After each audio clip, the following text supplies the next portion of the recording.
Wow, wow, wow. Nih, pasti kamu lagi nyari harga murah tapi berkualitas ya. Nih, ada dispenser beras ya. Dispenser beras buat naruh beras biar teman-teman nggak naruh beras sembarangan lagi ya. Karena kita nggak tahu nih ya, kuman-kuman atau kecoa ya atau tikus itu kita nggak tahu kapan datangnya kan, nggak mungkin juga kita kan pantau terus kan.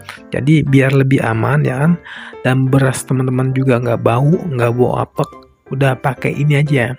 Ini murah banget ya, harganya tuh 30 ribuan aja ya, dan udah dapat bonus takaran beras ya, atau disebut cangkir buat beras ya.